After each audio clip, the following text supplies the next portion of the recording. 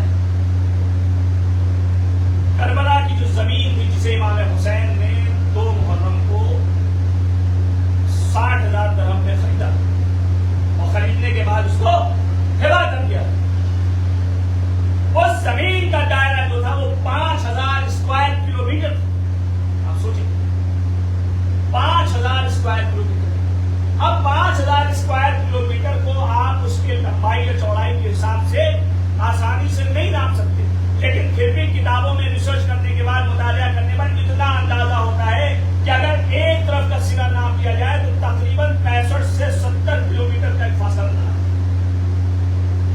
تو ہم سنتے ہیں کہ کربلا میں جب حملہ کیا تو فوجیں کوفے کی دیواروں سے ٹکرا گئی. کربلا سے کوفے تک کی دوری 71 کلومیٹر ہے, 70 سے 71. وہاں کوفے میں جا کے فوجیں ٹکرا گئی. عباس کی شجاعت صبر کے آئینے میں ہم نے ڈھک دیا. عباس کی شجاعت صبر کے آئینے میں ہم نے دیکھنے کی کوشش ہی نہیں. عباس کون؟ کربلا کی تاریخ سمجھنے کے لیے کسی کا بیان کیا ہوا واقعہ سننے کی ضرورت نہیں ہے. کربلا کے واقعے کو سمجھنے کے لیے اپنے ذہن کو لگانے کی ضرورت ہے کہ کیا یہ ممکن ہے کہ 12 گھنٹے میں 72 شہداء ختم ہو جائیں؟ کیا یہ ممکن ہے کہ 72 شہداء میں کتنے شہداء ایسے تھے جو لڑنے کے بعد واپس امام حسین علیہ السلام کے پاس؟ کیا یہ ممکن ہے کہ 12 گھنٹے میں 72 شہداء 71 کلومیٹر کے فاصلے میں چل کر کے واپس آ جائیں؟ یہ ذہن کو لگانے کی کربلا کا واقعہ ہے. اور جناب عباس علمدار تھے, کربلا کی فوج کے علمدار تھے. اب آپ مجھے بتائیے علمدار کا کام کیا ہوتا ہے, اس کی ڈیوٹی کیا ہوتی ہے؟ کیا علمدار کی یہ ڈیوٹی ہوتی ہے کہ وہ چپ چاپ کھڑا ہو کے سب کچھ دیکھتا ہے؟ یا علمدار کا یہ فرض ہوتا ہے کہ وہ جو سپاہی لڑنے گیا ہے اگر اس کو مدد کی ضرورت ہو تو علمدار اس کی مدد کرے؟ میرے کہنے میں مت جائیے, سوچیے گا, فکر کیجیے گا, اور فکر کرنے کے بعد مقتل کی کتابوں کو اٹھا کر کے پڑھیے گا. چاہے مقتل ابی مکہ پڑھیے, چاہے مقتل لاہور پڑھیے, چاہے علامہ دیوبندی کی مقتل پڑھیے, مقتل کو اٹھا کے پڑھنے کی کوشش کہ جناب عباس اس شجاع شخصیت کا نام ہے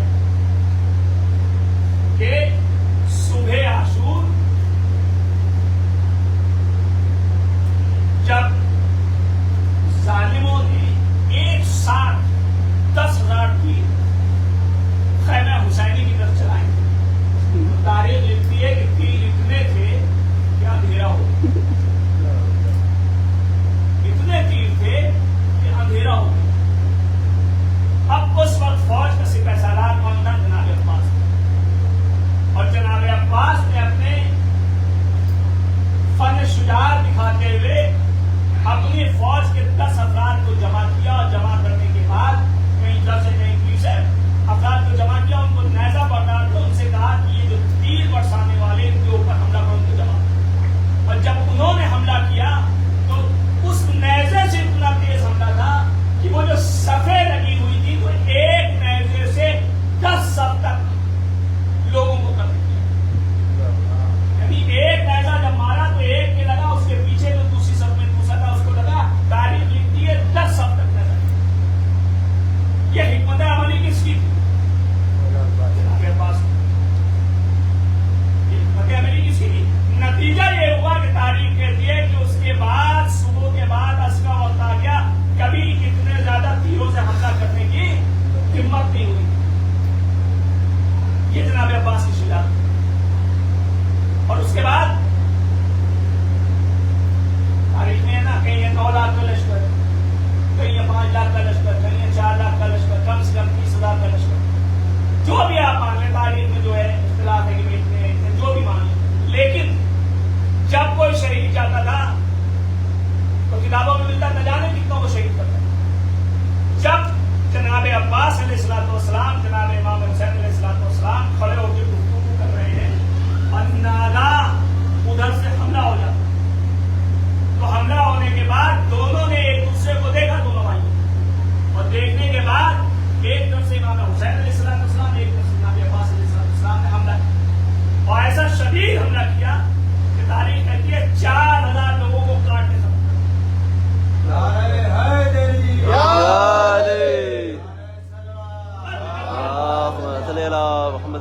محمد. اور اس کے بعد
قریب آیا تو جناب عباس نے بہت تیزی کے ساتھ ہاتھ بڑھا کے اس کے نیزے کو لیا اور نیزہ لینے کے بعد پھر نیزہ اس کو مارا. جب نیزہ مارا تو وہ گھوڑے سے زمین پہ آیا, گھوڑا گرا. جب گھوڑا گرا تو اس نے آواز دی کہ دیکھو عباس نے میرے نیزے سے مجھے زخمی کر دیا ہے, میرے گھوڑے کو زخمی کر دیا ہے, دوسرا گھوڑا جنگ کے لیے بھیجو. ایک سوار دوسرا گھوڑا لے کر چلا. جناب عباس کھڑے دیکھ رہے. جب وہ گھوڑا بہت تیز رفتار کے ساتھ ہوتا ہوا جناب عباس علیہ السلام کے قریب آیا تو تاریخ کہتی ہے جناب عباس علیہ السلام اچانک اپنے گھوڑے سے کود کر کے اس گھوڑے پر سوار ہوئے. جب سوار ہوئے تب وہاں سے آواز بلند ہوئی کہ عباس تم نے میرا گھوڑا لے لیا. تو جناب عباس نے کہا یہ تیرا گھوڑا نہیں ہے, یہ گھوڑا وہ ہے جو تمہیں مدائن میں حسن کا چوری کیا تھا. اس کا نام کامیہ ہے. تو یہ سن لے کہ میں عباس ہوں, میں اہل بیت کی وراثت کو دوسرے کے ہاتھ میں نہیں رہنے دیتا. اس کے بعد جناب عباس اس تہوار کو لے کر کے امام حسین کے پاس آئے اور آنے کے بعد امام حسین کو جب وہ گھوڑا دیا تو حسین نے کہا عباس یہ تو بھیا حسن کا گھوڑا تھا, اسے مدائن میں چوری کیا گیا. کامیہ نام اس اس کے بعد تاریخ لکھتی ہے کہ پھر جب جناب عباس پلٹے تب امام حسین نے کہا عباس مشق لیتے اور پانی کی سبیل مشق لیتے جاؤ اور پانی کی سبیل کرو. اب عباس کے وہاں سے چلے تھوڑے تو ہاتھ میں علم بھی, نیزہ بھی, مشق بھی, گھوڑے کی لجام. کبھی تصور کیا, کبھی سوچا کہ ایک سوار گھوڑے پہ جو آ رہا ہے اس کے پاس علم بھی ہے, نیزہ بھی ہے, مشق بھی ہے, گھوڑے کی لجام بھی ہے, آخر وہ کیسے گھوڑے پہ بیٹھا ہو. تاریخ لکھتی ہے کہ گھوڑے اور ران کے درمیان میں علم لگایا, مشق کو سامنے رکھا, ایک ہاتھ میں نیزہ اور ایک ہاتھ سے لجام, اور ایسا حملہ کیا کہ فوجوں کا دور دور تک پتہ نہیں تھا, گھاٹ خالی. اور جناب عباس اس گھاٹ پر پانی میں, گھوڑا بھی پانی میں, اپنے عہد جس میں نہیں, عہد جو پورا کرے اس کا ایمان, اپنے عہد کے مطابق مشق بھری, چلو میں پانی لیا. یہ سب کیوں لیا؟ یہ مشیت خداوندی تھا, یہ مشیت پروردگار تھا. امام حسین نے اپنے نانا سے جو وعدہ کیا تھا کہ آپ کا دین بچانے کے لیے میں سب قربان کروں, یہ اس کا عہد و پیمان تھا کہ ہاتھ میں پانی لینے کے بعد کہ دنیا یہ نہ کہہ سکے کہ حسین پانی تک نہیں پہنچ سکتا. عباس نے پانی ہاتھ میں لے کر کے بتا دیا کہ دیکھو دریا پر ہمارا قبضہ ہو چکا. لیکن اطاعت حسین میں, معرفت حسین جو دل میں تھی کہ عباس پیاسے دریا سے پلٹنے کے بعد چاہتے ہیں کہ یہ مشق کو کسی طریقے سے خیال نہ پہنچا, لیکن نظر اس لوگ سنتے رہتے ہیں. جب مشق لے کر کے آگے بڑھے تو چھپ کر پہ وار کیا. مختلف فقہا اور مہاراجا نے اپنی کتاب میں لکھا ہے کہ خواب میں آگے جناب عباس نے کہا کہ دھوکے سے مجھے شہید کیا, اور نہیں دشمن مجھے کبھی شہید نہیں کر سکتا, مجھ پر غلبہ نہیں کر سکتا. کبھی دایاں بازو قلم ہوا, کبھی بایاں بازو.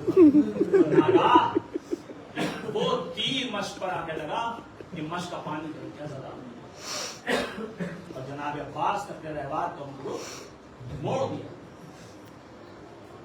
اور موڑ کر کے ابھی وہ آگے ہی بڑھ رہے تھے کہ ناگاہ ایک تیر سیدھے پیشانی پر آنے لگا, ایک تیر آنکھوں میں لگا. جب آنکھوں میں تیر لگا تو جناب عباس نے چاہا کہ آنکھوں کا تیر کسی طریقے سے نکال لیا جائے. تصور شرط سنو, جناب عباس نے اپنا سر جھکایا اور چاہا کہ گھٹنوں کے درمیان اس تیر کو پکڑ کر کے آنکھوں سے نکالا جائے, لیکن ناگاہ سر پہ ایک ایسا گرز پڑا کہ عباس گھوڑے سے ٹیڑا کر کے زمین پر تشریف لائے. عزاداروں بڑی آسانی سے سن لیا اور بڑی آسانی سے میں نے پہنچ گیا، لیکن علماء ذاکرین پڑھتے رہتے ہیں کہ جناب عباس جب گھوڑے سے زمین پر آئے تو بازو نہیں تھے۔ عزاداروں کیا حالت ہے کہ وہ جریم وہ علمدار حسینی منہ کے بعد زمین پر آیا ہوگا۔ کوئی نہ سوائے شہدا کے عزاداروں بازو ہوائے سے آ جاتا ہے، دونوں بازو جدا ہو گئے، لیکن دنیا کی مشکلیں بغیر بازو کے آسان کرنے والے کو عباس کہتے ہیں۔ عباس اس حارث کا نام ہے کہ جب تک عباس زندہ رہے بیویوں کی صدائیں سنائی نہیں کہ علی اکبر کہاں ہو تم، قاسم تم کہاں سو گئے، اور محمد کہاں ہو، لیکن عباس کی شہادت کے بعد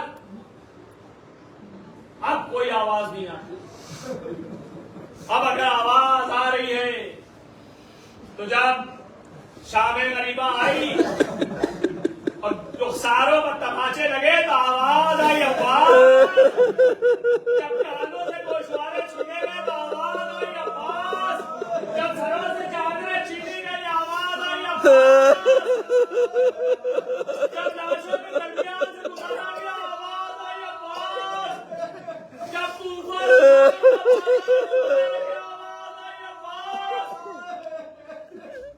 جناب سکینہ جو اپنے چچا سے بڑی محبت کرتی، لیکن عباس کی شہادت کے بعد جناب سکینہ کے لبوں پہ کبھی پانی کا نام نہیں آیا۔ عزاداروں کو شہزادی کو جب یہ قافلہ کوفہ و بالاد کے راستوں میں تھا، شام کے راستوں میں تھا، تو ایک جگہ پہ جب قافلہ رکا تو شمر ملون آیا اور آنے کے بعد اس نے سکینہ کو دیکھا اور کہا سکینہ تو بہت پیاسی لگتی، کیا تجھے پیاس لگی ہے؟ سکینہ نے کہا کہ میرا چچا اب مجھے پیاس کا کوئی شکوہ نہیں، اس لائن میں ہاتھ کھولے گا نہیں پیاسی ہے میں بھی تجھے پانی دیتا ہوں۔